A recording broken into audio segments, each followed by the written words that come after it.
Stick around tonight while I feature pretzel balls on Saltiness Isn't Bliss.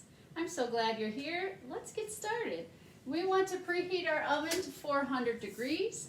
We want to line a baking sheet with some parchment paper. Parchment is the paper that can go in the oven.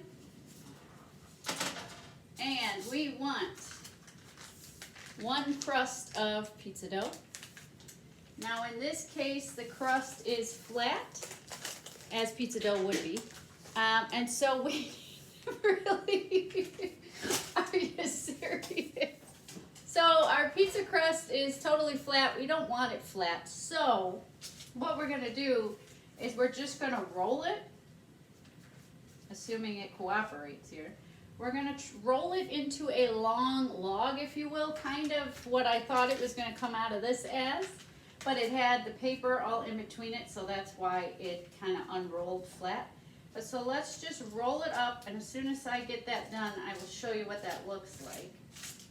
You're just going to kind of hold the paper down, roll the dough into something that resembles a snake. And then I'm going to kind of give the dough a little squeeze just to squeeze out any little air or holes that are hiding within the dough. And what I did there is I just folded it in half and kind of, now I'm making those halves, turning those halves into one. Fold it again, and just keep doing that until the dough is kind of all meshed together and all those lines from the halves that we were folding over kind of vanish and disappear. Because what we're going to do then is we're going to pinch off pieces of our dough, and we're going to form those pieces into small balls of dough, which will then turn into our pretzel balls. All right, so we pretty much got our pizza dough right where we want it. So our next step is to take 1/4 cup of water. To that, we are adding 1 tablespoon of baking soda. And then we're going to whisk those two together.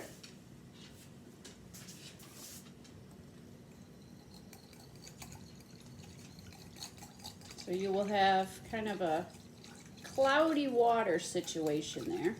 Is pinch off or pull off a piece of our dough, roll it in between our hands so that it is round and about that size. Now we're going to dip it completely into our baking soda water mixture. Give it a shake to get excess water off, and then set it right on our parchment paper that we've got on our baking pan. And we're just going to repeat those steps until we run out of dough. So there is my dough all formed into my pretzel balls. Now, of course, the size you make can be as big or small as you like, and you can use multiple pizza doughs to give you a larger quantity. Next step, we're going to take 1 egg. I don't know why I'm doing everything so far away, guys. 1 egg. Crack it in a bowl.